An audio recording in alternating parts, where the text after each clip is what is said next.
हर चीज़ हमें इंस्टेंट चाहिए, क्विक चाहिए, हम चाहते हैं दुआ भी हमारी क्विकली एक्सेप्ट हो जाए. But Allah subhanahu wa ta'ala says that there are 3 states that happen. Your dua may be in one of the 3 states. What 3 states? One is that आपने दुआ मांगी, Allah subhanahu wa ta'ala ने instantly कबूल कर ली. इसका हमारा response क्या होता है? हमारा रिस्पॉन्स ये होता है, यार कबूलियत का वक्त था, कुछ और ही मांग लेते हैं. तो हम उस पर भी नाशुक्री करते हैं. हालांकि हमने कोई दुआ ये नहीं होती कि या अल्लाह मुझे आज निहारी खिला दे.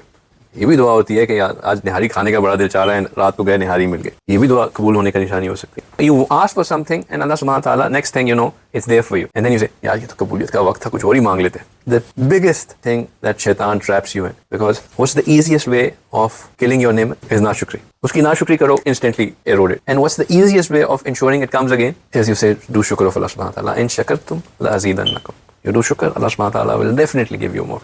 So one thing is that we ask and Allah fulfills it straight away.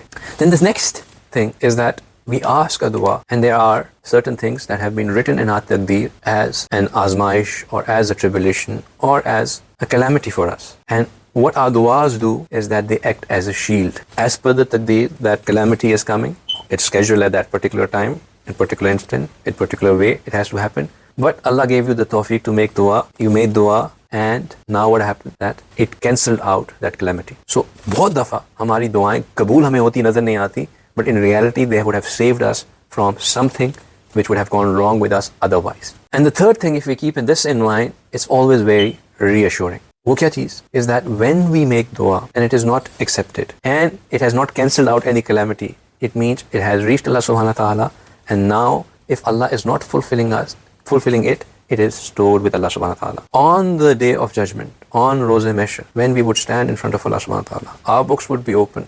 In those books, there would be du'as that we were calling on Allah in hope that Allah will listen to what we are asking and will give us. Allah subhanahu wa ta'ala would say that, oh my servant, you asked me for these things and I did not give them to you in dunya. It is against my stature that if somebody asks me for something and I do not give, therefore I give you now. And then Allah subhanahu wa ta'ala will give him so much that it comes in Hadeeth that Rasulullah said that a person would wish that none of my du'as in dunya would have been accepted, because that's how much you would get in return on that day.